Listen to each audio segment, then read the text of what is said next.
Мен Түркменстаннан келдім 2001 жылы. O жақта ұлыма стажым 45 жыл істегенмін, күршегім. Соның 35 жылында бригад болдым, агроном болдым, управляющий болдым.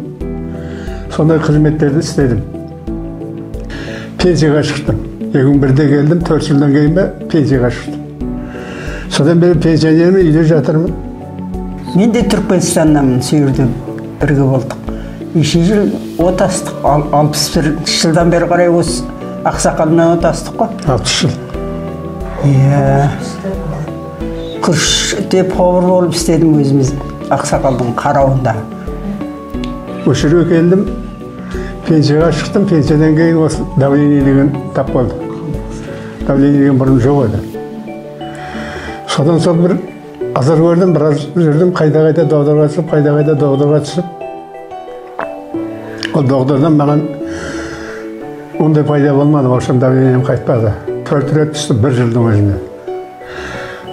Сосын бір күні сол үйде отырдым, радио қойып.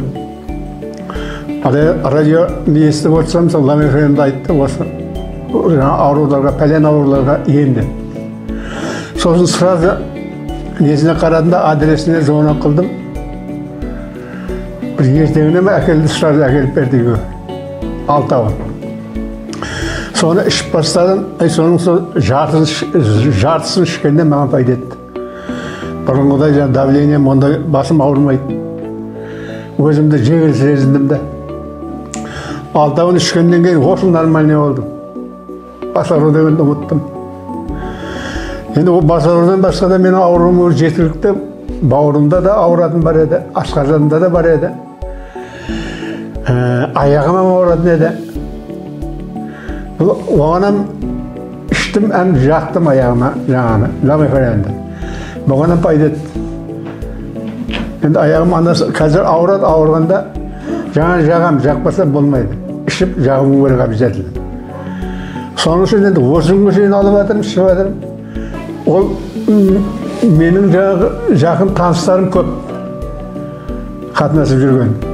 Сол менен көріп, ауырғандары келіп, совет алып менен.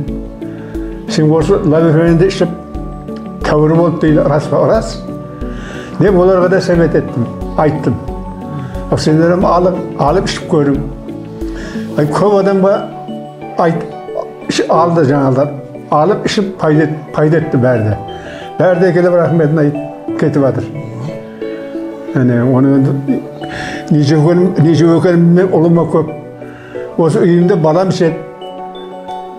Осы үйдің баласы.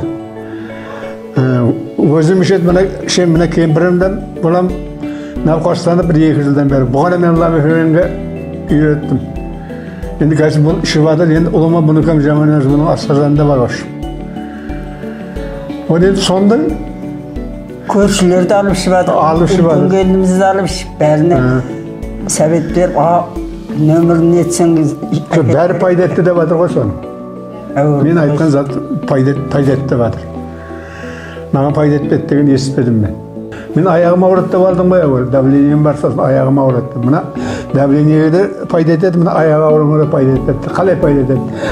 Оны да ішкеннен кейін жаңа ауыратын жеріңе жақ, салапамен байлап. Сөйтіп көрді. Енді мына тіземе дейін ауыратын еді бұрын. Ауырғанда жаманларды жатырмайды еттінде. Сосын жаңа айтқандай алтын ламеференді жабып, салапан мешокты киіп, тіземді бәрін жабып, Осы жабып 2 күннен кейін жаңа пайда етті ғой. Тым-тырыс жататын болды түнде. Оның соң көп уақыт түнде жаңағы айқасып жаңағы аурумен. Мазам болып, ұйқым болмайды еді, мазам болмайды. Балықсы менің бәріне рахмет айтамын, сау болсын, жаңа жарылқасын. Шығарған адамға, осыны ойлап тапқан адамдарға, осыны қазір тарқатып әкеліп беріп жатқан адамдар, бала шағасының қызын көрсін. Көп жасасын. Ауырмаңыз, осы бәйті өші. Сол кәсібінен камал тапсын. Халыққа қызмет істеп жүре берің бадап. Иә? Сау болып. Ең нәрсені өзі әкеліп беріп жатыр. Bir звонок қылсаң, әкеліп тастайды сразу. Бүгін болмаса ертең әкеледі обязательно. Бұдан кешіктірмейді. Рахмет. Тәңір жалғасын, сау болсын бәріне де. Соны айтамын мен.